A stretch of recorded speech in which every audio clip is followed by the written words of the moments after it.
Қазақстан азаматтарына 70 мың теңге беріліп жатыр.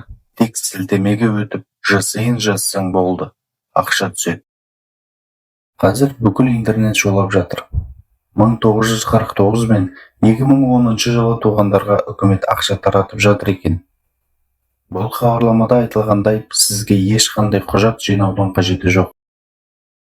Тек сілтемеге өтіп, мәлімет толтырсаңыз жеткілікті делінген. Адамдар жарысып сілтемемен кіріп жатыр. Бірі алдым дейді, бірі дәл қазір шықты дейді. Бірақ бір түрлі. Бұл шынымен рас па, әлде кезекті бір қулық па? Мемлекет үнсіз ақша тарата ма? Хабарлама былай дейді. Сілтемеге өт, ЖСН мен карта нөміріңді жаз. Тіркелде 70 мың теңге ал.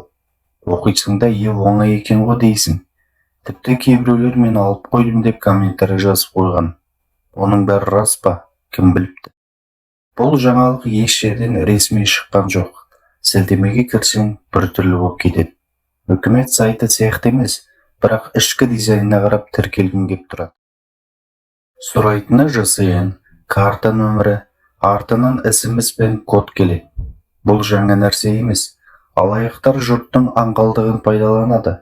Ақша береді деп сендіреді. ЖСН, карта нөмірін алады. SMS код арқылы банк шотыңа кіреді. Сосын ақша жоқ болады. Хабарлассаң, нөмірі өшіп тұрады. Қайтарып алайын десең, тым кеш. 7 тамызда, яғни бүгін, министрлік бұл жағдайға ресми жауап берді.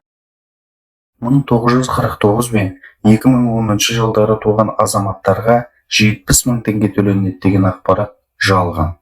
Мұндай әлеуметтік көмек түрі мүлде жоқ. Сонымен қатар бұл сілтемелер арқылы жеке деректерді ұрлау қаупі жоғары екені айтылды. Қысқасы, ағайын, сілтемеге өтпеңіздер, жеке мәлімет бермеңіздер, ешкімге ЖСН, карта нөмірі, SMS код жазбаңыз. Видеоны достарыңызбен, туыстарыңызбен бөлісіп, лайк басыңыз, пікір қалдырыңыз.